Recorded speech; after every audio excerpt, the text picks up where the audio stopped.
"Silence, you cretin!" Ambassador shouts angrily as we now see him approaching the captain of the guards. "Do you not see the Earl's murderers right in front of you? Why aren't you killing them? Stop talking and kill them now. Do you hear me? Kill them now." As soon as Hardwick gets close enough to our group, Kate sends a quick wave of freezing magic all over us, targeting all the enemies in our vicinity. The Royal Guard with the pointy ears managed to conjure a wind barrier in time, defending himself from the attack. The captain hardens his aura in form of a semi-transparent shield, keeps both of him and the ambassador from freezing. Two of the other guards are not fast enough to react, however. The wave of the freezing magic catches Gontok and the Royal Guard wearing a red cape and hood completely by surprise, turning them both into statues of ice. Luna does not miss this opportunity, and she immediately conjures the three huge flying water serpents, just like yesterday, each of them going after their own target. The first serpent goes after Gontork, the other Royal Guard who was frozen. Just when it seems like the giant is about to be engulfed by water, he somehow cracks open the ice he's encased in, and he jumps out of the way in the nick of time. The guard with the red cape, on the other hand, is not so lucky. The serpent swallows him whole, and then it continues to fly away, carrying him far from the battlefield. Meanwhile, the other two serpents are not doing so well. The air elementalist appears to have created a small but very powerful tornado in front of him, which is making short work of Iluna's water constructs. Despite his large size, in a different part of the battlefield, it looks like the captain of the guard transformed a part of his aura into some kind of invisible sword, because he is acting as if he were holding a weapon by the hilt with both hands while cutting the water serpent in half. "Stay behind me, Master," the captain says, as he's still cutting through the large serpents. "I'll make sure that nothing happens to you." "That's it," Heluna says. "The Master's is their weak link. If we target him specifically, their formation will crumble." "I agree," Kate says. "We should try to attack the Master with everything we got. You guys take care of him. I'll go deal with the Earth Elementalist in the sky." Why is an Earth Elementalist in the sky? That's kind of hilarious. "Okay, I'll take care of the Air Elementalist in the meantime." "Alright, I'll focus my attacks on him too then." The problem is, I don't know. With my stats, what would be better?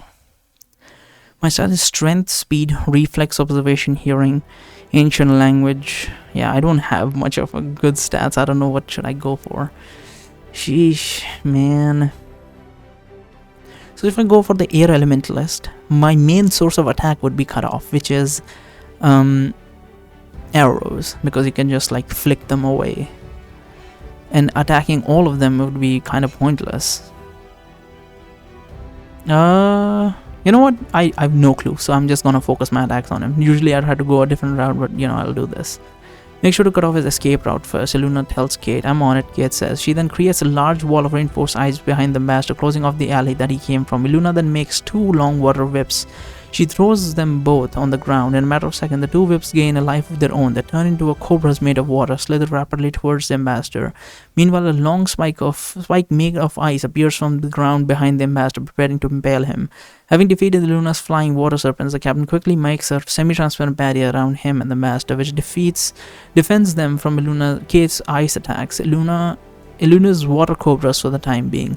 "What are you all looking at?" the captain shouts at the other guards as Flower is now also starting to shoot some fire towards the Master of Hollander. I open fire on him with my crossbow. "Help me defend the Master. Attack those fools with everything you've got."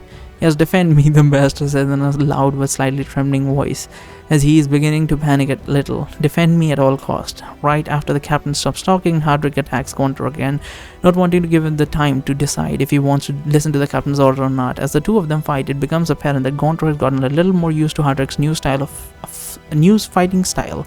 Because even though he's still on the defensive, he does not seem to be as overwhelmed as before. "Melindra, could you give me the flight spell?" I say. Before I can finish, I can already feel the air currents around me moving. "Thanks," I say.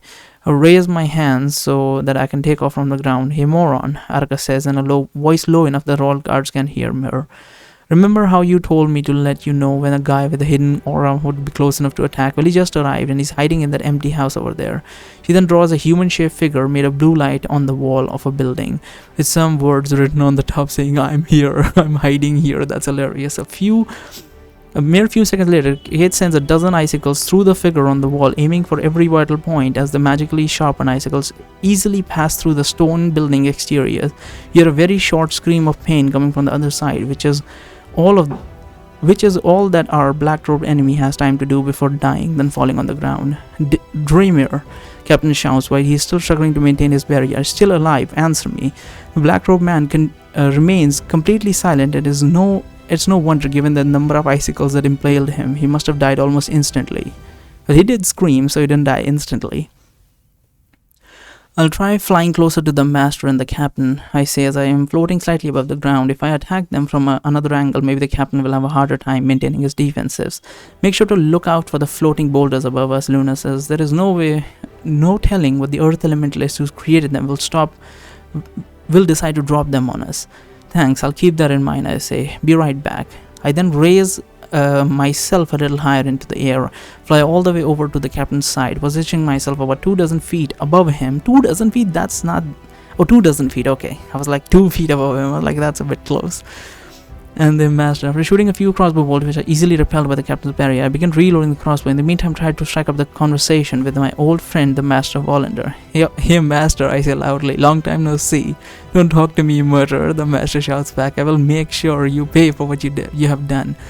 You already did pay for that, I say. I shoot the captain's barrier a few more times. You're forced to participate in an arena event that is specifically designed to kill us, and that you were even allowed to organize it however you wanted. It's not my fault that you are such a bad organizer, you know. Shut up, the master shouts in a louder voice than before. This isn't Thelius anymore, do you understand? The Gnome King and the arena owner won't save you this time. I'm the one in control here. The Royal Guards and the whole army of Volander has been placed under my command for the sole purpose of killing you. I know, and I'm really grateful for that, I say. I mean, can you even imagine what an army could have done to us if it weren't being controlled by an incompetent buffoon such as yourself? Silence, the master shouts again. I've heard enough from you, Captain. I order you to execute this man right now. Master, if I attack him now, the barrier will weaken and your safety will be put at risk, the captain starts to say, but he's interrupted. I don't care, the master shouts. I want to kill him now, do it. Try to shoot the ambassador while the barrier is weakened. This will definitely, I will take a hit, but I don't know if my character would die. We'll see.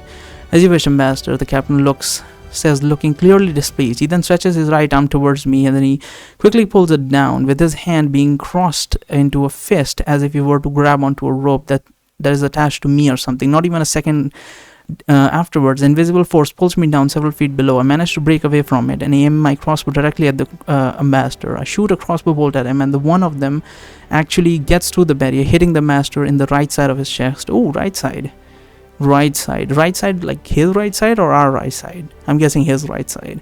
Ha, I say, I did it.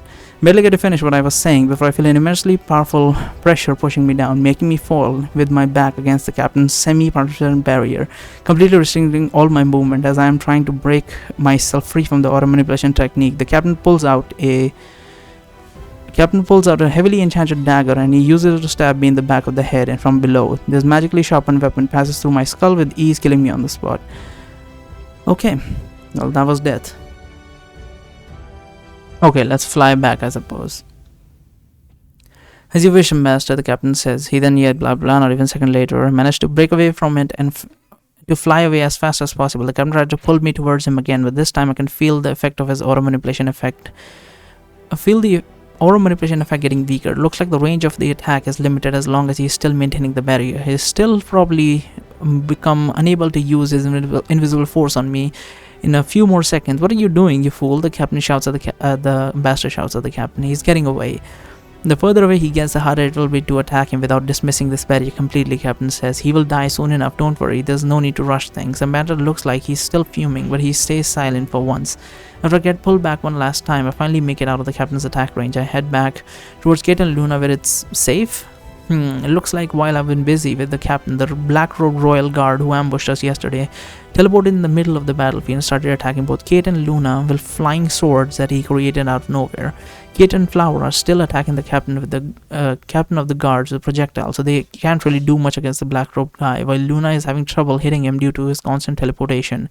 Neither Melinda or Keldrim can really do much to help him either, and Darren is busy maintaining the magical barrier that is defending him and Layla from the air elementalist attack, so he can't intervene. Let's see if I can help out a little. I decide to slightly change my flight direction, trying to somehow end up behind the black-robed mage in order to take him by surprise. How would we even do that? As I'm getting closer, Luna suddenly decides to stop moving.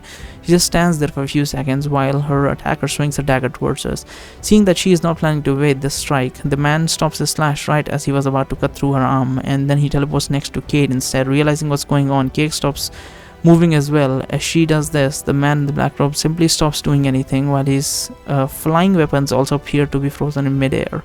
I think we have let this poorly made illusion distract us long enough, Luna says as she sends a few water lances towards the ambassador, while the black robed man slowly fades away. Let's keep attacking the ambassador. As long as the captain is required to keep his barrier up, he won't be able to use his power to immobilize us again.